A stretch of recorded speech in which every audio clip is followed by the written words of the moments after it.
During the year of the Gemini program from January 1964 through January 1965, Gemini moved steadily toward its primary goal of a flight of a two-man spacecraft. On the 7th of April, Gemini began counting down for the first step. Gemini 1, unmanned, was being fueled for orbital flight. It would not be recovered. The major objectives of this flight were to prove the compatibility of the launch vehicle and spacecraft, to qualify the launch vehicle systems in flight, and to evaluate the launch complex.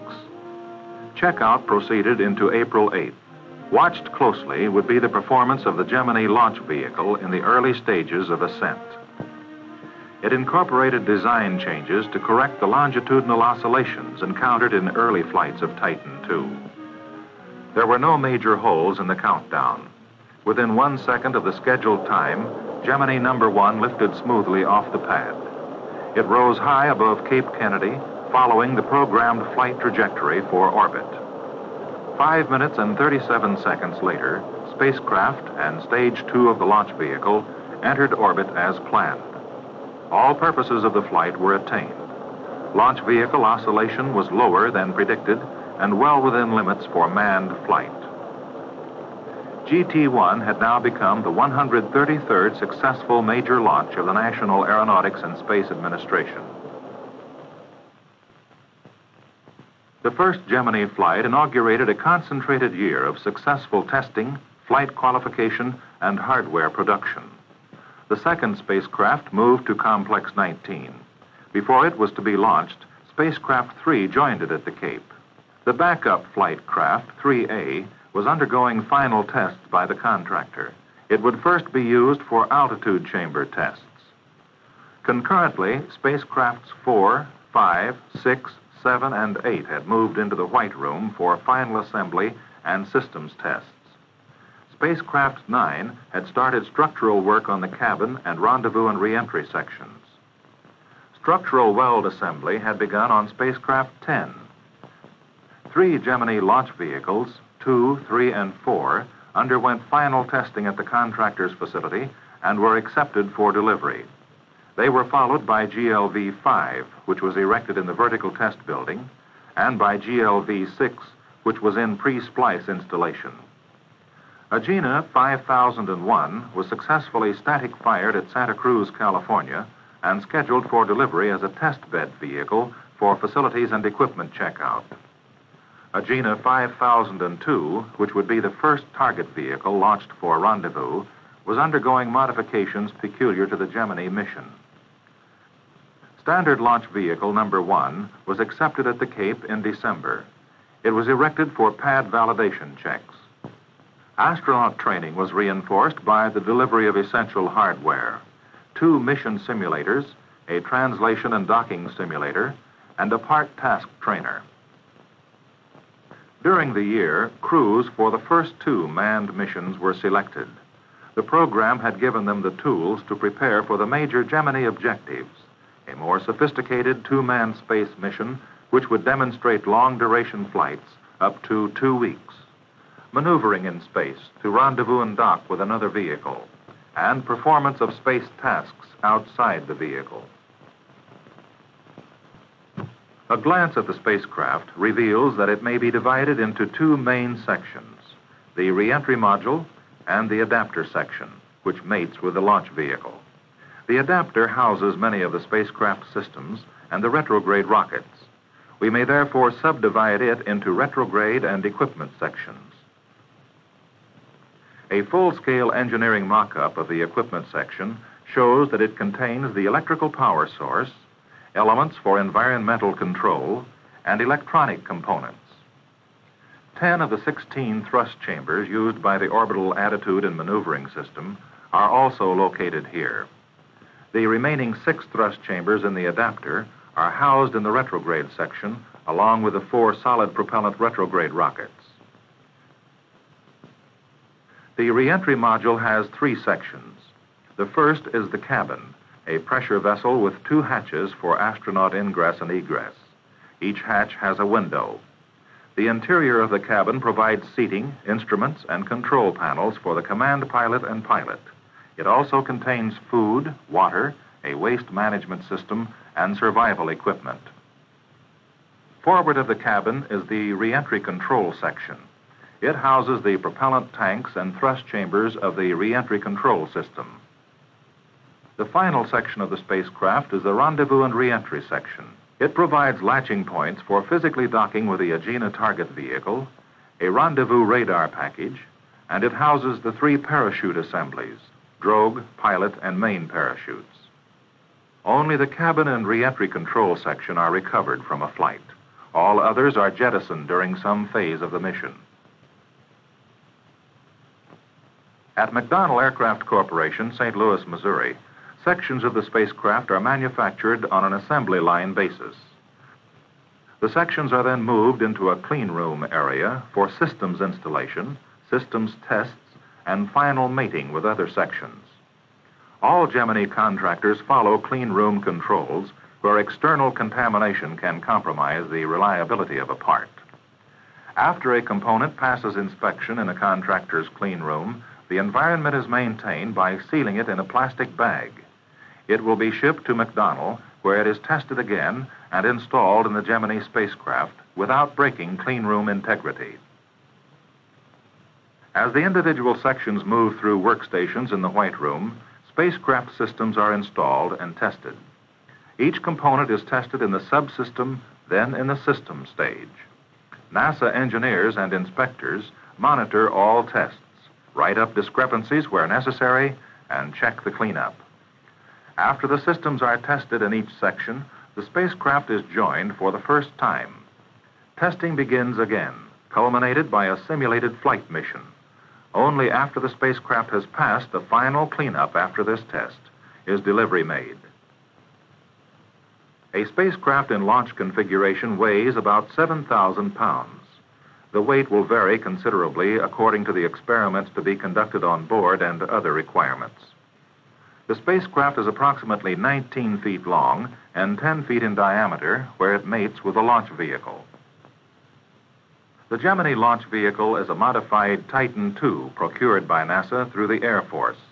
It is man-rated to ensure the safety of the crews. Important among the modifications made to the GLV for manned flight is the addition of a backup flight control system. Both Stage 1 and Stage 2 are controlled in flight by gimbaling the thrust chambers of the Aerojet engines. If the primary flight control system malfunctions, switchover is made to the spacecraft's inertial guidance system and to the backup autopilot. A malfunction detection system, here being monitored by test consoles, has also been added to underline safety. The MDS monitors the performance of all subsystems of the launch vehicle and displays a warning of abnormal conditions on the crew console. The complete malfunction detection system was flown open loop on the 2 unmanned flights in this period. Contractor to the Air Force for the launch vehicle is the Martin Marietta Corporation. The fuel and oxidizer tanks for the 2 stages are manufactured at Denver, accepted by the Air Force and NASA, and then airlifted to Baltimore for splicing, manufacturing assembly, installation of the Aerojet engines, and testing.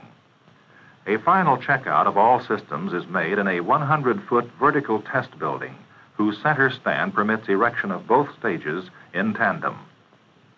A simulated countdown and flight trajectory of the launch vehicle, with all systems operating except the engines, concludes weeks of intensive vertical testing.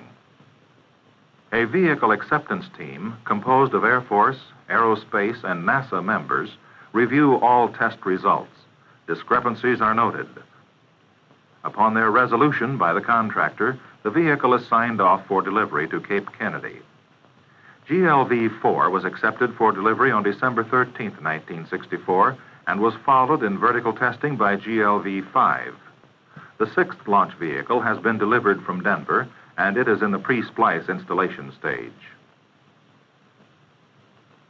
After the first successful flight, major emphasis was placed on the launch of the 2nd spacecraft.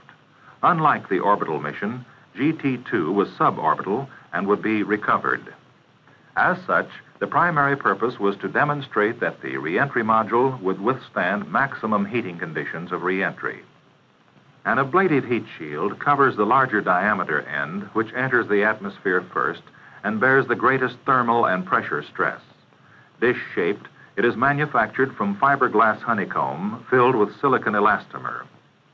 The remaining outer shell of the cabin is covered with shingles of Rene 41, a heat-resistant alloy. The rendezvous and reentry section is constructed of a titanium alloy with outer shingles of beryllium. Beryllium is an element with the property of absorbing unusually high inputs of heat without rapidly increasing in temperature. A parallel purpose of GT2 was to further qualify the spacecraft systems for the first manned flight. Electronic simulators were included in the flight to measure many elements of crew participation. Among the major spacecraft systems are environmental control, electrical power, propulsion and control, guidance and navigation, communications and instrumentation, sequential system, pyrotechnics, escape system, and landing system. An important element of environmental control is the coolant system. This is, in reality, a thermal balance control system. For it not only cools the cabin, suits, and equipment, it also heats the cryogenically stored liquids, converting, for example, liquid oxygen to a gaseous state, which the astronauts can breathe. A coolant fluid is pumped from a reservoir through a closed-loop system. It flows through cold plates on which are mounted the electronic and electrical equipment, absorbing heat. It also flows through the space radiator. The space radiator is an integral part of the spacecraft structure in the adapter, equipment, and retrograde sections. It aids in maintaining proper temperature of the cooling liquid by causing it to lose heat in space. The environmental control system also furnishes oxygen to the cabin and pressure suits. In addition, it provides for waste management and supplies food and drinking water. Drinking water will be carried on the first manned flights in storage tanks in the cabin and adapter sections. On later flights, drinking water may be supplied as a byproduct of fuel cells, which will be the main source of electrical power. Fuel cells produce electrical power by uniting oxygen and hydrogen through catalytic electrodes. 2 such fuel cell batteries will be the main electrical source during the longer missions of 7 and 14 days. Silver-zinc batteries will supply supplementary and backup power. The fuel cells are in the adapter section. When this is jettisoned, the spacecraft switches to 4 of the backup batteries in the cabin section. Major elements of the propulsion and control system were tested by the flight of GT2. These were Orbital Attitude and Maneuver System, or OMS, Reentry Control System, RCS, and Attitude and Control Maneuver Electronics, which conveniently shortens to ACME. The Orbital Attitude and Maneuver System will give the command pilot an onboard capability of making maneuver changes as well as attitude and velocity changes after separation from the launch vehicle. The system has 16 thrusters located in the equipment and retrograde sections of the adapter. 8 thrusters producing 25 pounds of thrust control the spacecraft in pitch, roll, and yaw. The remaining 8 thrusters, producing either 100 pounds or 85 pounds of thrust, control the spacecraft in the vertical, up and down, and horizontal, left and right direction. They also speed up or slow down the spacecraft. Using these, Gemini can make orbital plane changes as well as orbital altitude changes to effect a rendezvous and docking maneuver with a target vehicle. During the year, the OMS system was thoroughly qualified by ground test for flight in GT2. The command pilot jettisons the adapter prior to re-entry, and the OMS thrusters are lost. He then switches to the re-entry control system to maintain attitude control. This has 2 independent systems. Each consists of 8 25-pound thrusters. The re-entry control system was qualified by a ground test program during the year. It would undergo a thorough flight test during the re-entry mission of Gemini 2. Attitude and maneuver electronics direct firing commands to all thrusters. Commands may be initiated automatically by the spacecraft guidance system or manually by the crew. The guidance and navigation system is packaged in modular units and housed in the spacecraft cabin and rendezvous and recovery section. It includes a general-purpose transistorized computer of the binary digital type, an inertial measurement unit, horizon scanners, an L-band radar for rendezvous and docking maneuvers, and a time reference system providing time to go for mission events, and a Greenwich Mean Time clock. The inertial measurement unit provides attitude data with either inertial reference from the inertial platform or Earth vertical reference from the horizon scanners. It furnishes attitude and velocity information to the spacecraft computer and to the console displays. Located within the right crew station, the computer has a solid-state random access memory capable of storing over 160,000 information bits. Both the pilot and ground control can feed new information into the computer, keeping it updated with the mission at all times. It furnishes data to the command pilot for his use in controlling re-entry and landing the spacecraft within close limits of a designated point. Another important function of the computer is to receive and process data from the L-band radar during rendezvous. The Gemini spacecraft maintains contact with the ground through three systems: voice communications, beacons, and telemetry systems. Telemetry monitors both equipment function and the biomedical condition of the crew members. Over 300 separate measurements are recorded and monitored by ground receiving stations. Voice communication is maintained between the ground and the crew by high-frequency and by ultra-high-frequency transmitters receivers. There are two systems, one of which is a backup. Three types of tape recorders are included in the communication system: voice, biomedical, and data. There are two voice tape and two biomedical tape recorders in the cabin. They furnish a record of portions of the mission for later detailed study. A continuous record of systems performance is kept by the data tape recorders, which will be particularly valuable for intervals when the spacecraft is out of contact with ground receivers. On command over a station, data recorders will dump this information and begin re-recording with a clean tape. There are 4 beacons: a recovery beacon, which operates on the international distress signal during landing and recovery; acquisition aid beacon, primarily to help in tracking the spacecraft in orbit; and C-band and S-band beacons. The C-band beacon furnishes accurate tracking information to the ground stations from liftoff to jettison of the adapter. The S-band beacon is a backup system. The command pilot controls critical events during the Gemini mission through the sequential and pyrotechnic systems. Chief among these mission events are separation of the launch vehicle and spacecraft, separation of the adapter equipment section, firing of the retrograde rockets as a backup after the clock initiates the signal, and deployment of the parachute landing system. All sections are separated by the detonation of pyrotechnic devices. The solid propellant motors of the retro rockets are ripple-fired by the sequential system at 5.5-second intervals when used for normal re-entry, and salvo-fired for high-altitude aborts. There are 2 abort conditions: at high altitude and low altitude. At high altitudes, the command pilot shuts down the launch vehicle with the abort handle and waits 5 seconds.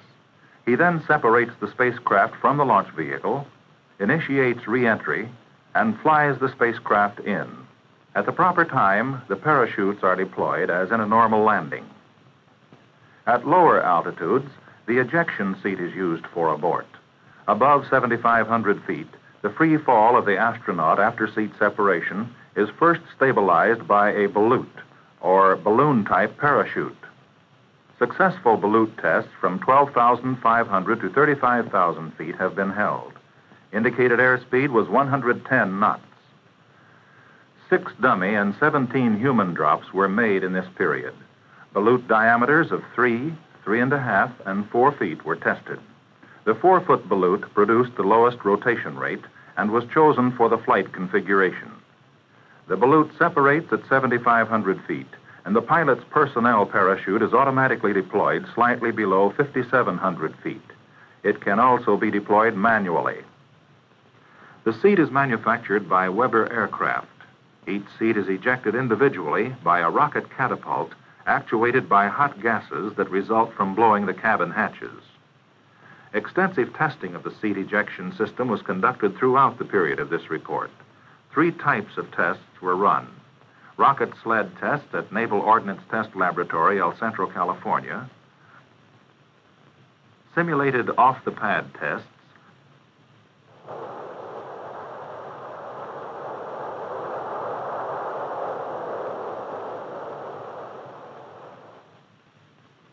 And seat ejection from an F-106B aircraft. Although seat ejection was still in qualification testing during this report period, subsequently the system has been successfully tested under actual flight conditions from an F-106B. The final Gemini system, which we shall consider, is the landing system. 3 parachutes are used during a manned mission: drogue, pilot, and main. The high-altitude drogue parachute is deployed by a mortar at approximately 50,000 feet. The drogue parachute has 2 functions. It stabilizes the reentry module and deploys the pilot parachute. The pilot chute separates the rendezvous and reentry sections from the reentry module.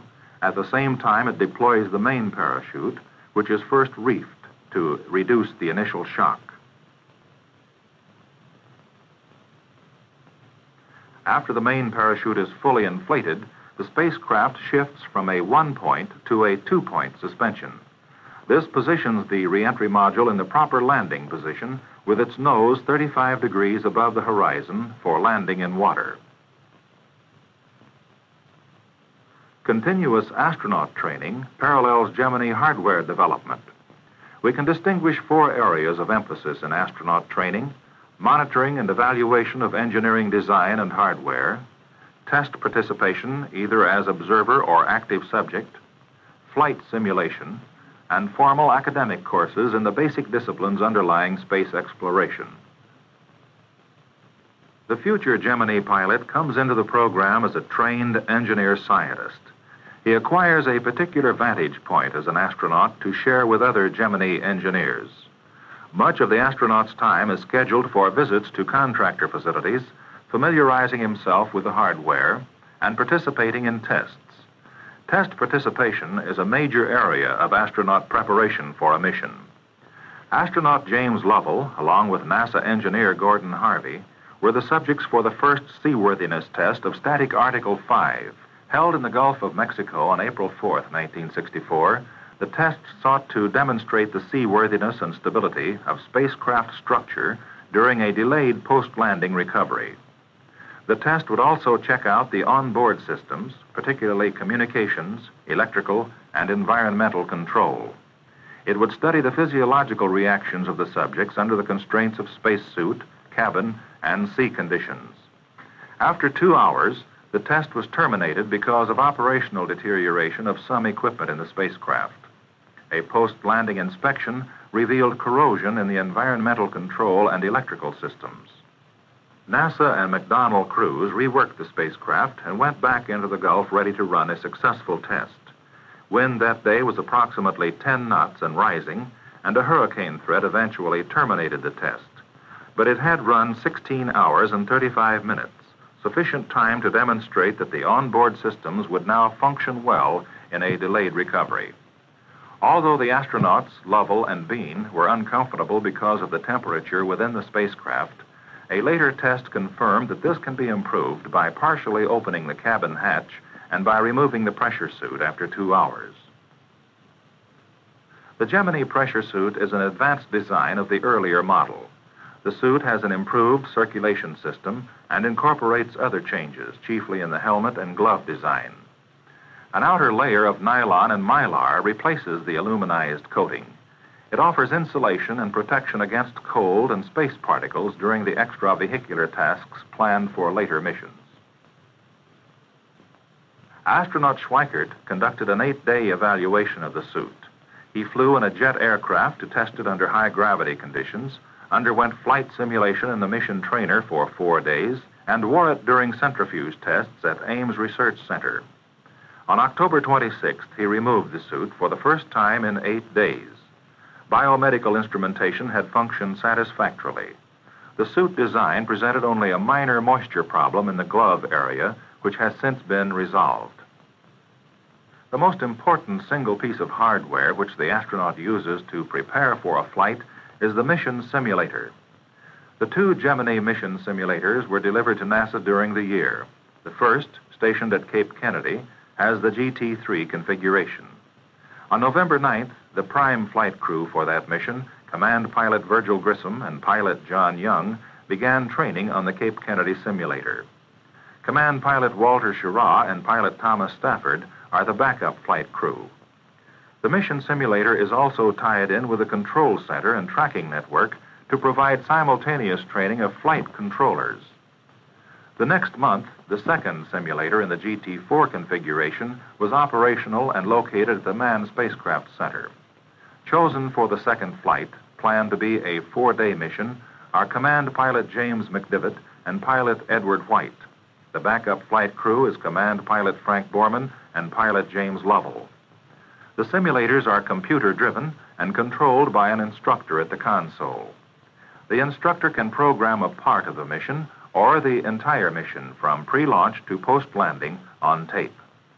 Critical portions of the mission can be rerun and emphasized. Problems and errors unknown to the astronauts can be introduced at any time by the instructor. The crew must immediately recognize the problem, evaluate it on the spot, and take corrective action as though faced with that problem in actual flight. Crews for GT-3 are scheduled for approximately 120 hours of mission simulator training. This may be compared with the estimated 5 hours of the mission itself. Training in rendezvous and docking was made possible with delivery of the Gemini Translation and Docking Simulator at the Manned Spacecraft Center in August. 2 separate pieces of hardware are involved, a full-scale model of the Gemini crew station and the docking end of an Agena target vehicle. Both are mounted on steel rails supported by air bearings. The trainer simulates the last 100 feet of a rendezvous and docking mission, and the pilot is again faced with a probable introduction of errors in the programmed run by the instructor before he completes a successful docking maneuver. Progress that the Gemini program had made in the first half of the year brought GT-2 to the launch pad in July. Then suddenly, unusual combinations of foul weather hit the Cape area: electrical storms, hurricanes, and high winds. It was unique in the launch history of the Cape. Lightning struck in the near vicinity of the GLV on August 17th. Although the launch vehicle was not damaged structurally, a thorough systems check was mandatory, and many systems were replaced. 2 hurricanes swept in from the sea and over the launch complex before the checkout was completed. For safety, the vehicle was twice de-erected and stored in a hangar. GLV-2 was checked out for damage and recycled in test. After an attempted launch on December 9th was automatically shut down because of a primary hydraulic system failure in stage 1, the final countdown for GT-2 launch began early in the morning of January 19th. At 4 minutes past 9 a.m. Eastern Standard Time, the launch vehicle lifted from the pad and began the powered phase of downrange flight.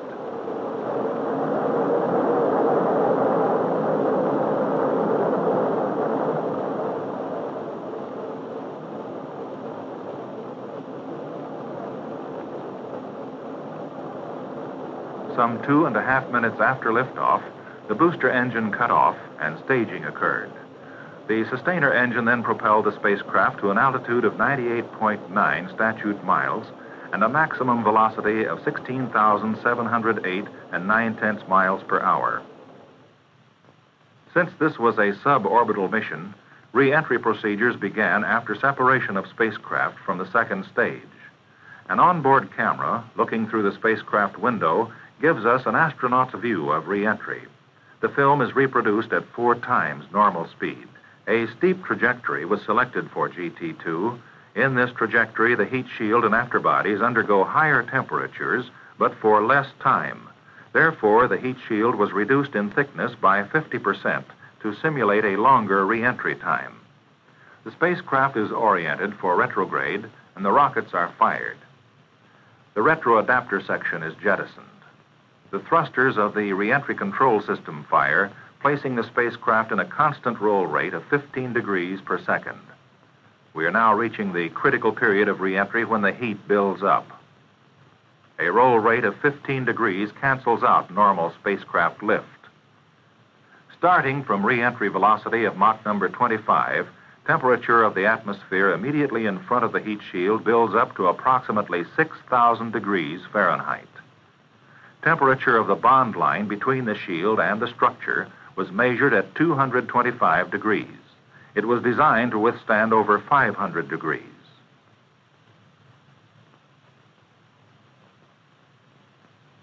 The roll rate now stops.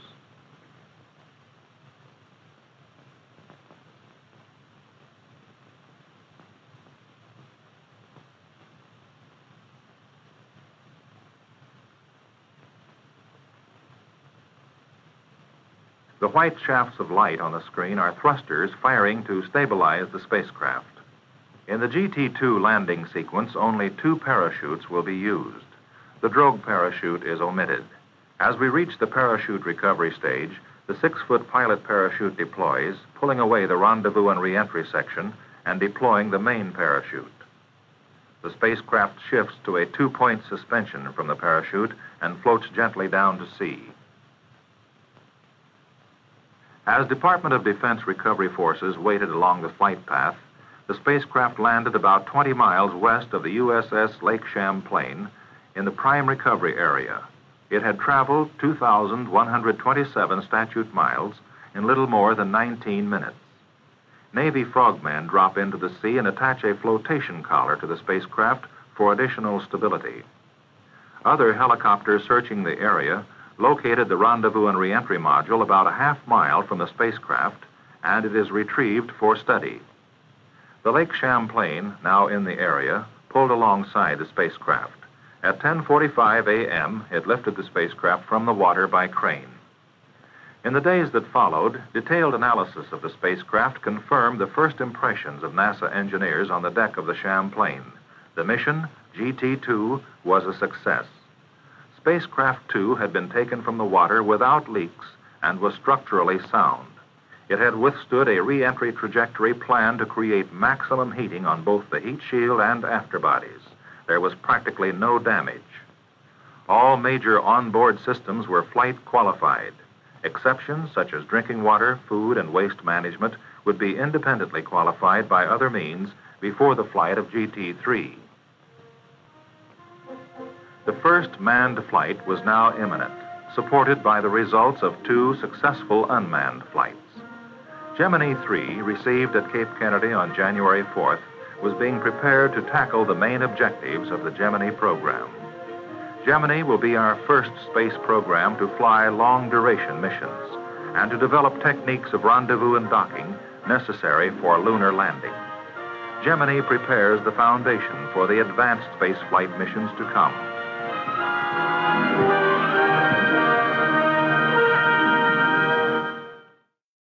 Was undergoing final tests by the contractor. It would first be used for altitude chamber tests. Concurrently, spacecrafts 4, 5, 6, 7, and 8 had moved into the White Room for final assembly and systems tests. Spacecraft 9 had started structural work on the cabin and rendezvous and re-entry sections. Structural weld assembly had begun on spacecraft 10.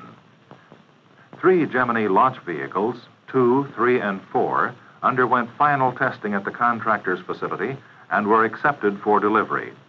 They were followed by GLV-5, which was erected, and to evaluate the launch complex. Checkout proceeded into April 8th. Watched closely would be the performance of the Gemini launch vehicle in the early stages of ascent. It incorporated design changes to correct the longitudinal oscillations encountered in early flights of Titan II. There were no major holes in the countdown. Within 1 second of the scheduled time, Gemini number 1 lifted smoothly off the pad. It rose high above Cape Kennedy, following the programmed flight trajectory for orbit. 5 minutes and 37 seconds later, spacecraft and stage 2 of the launch vehicle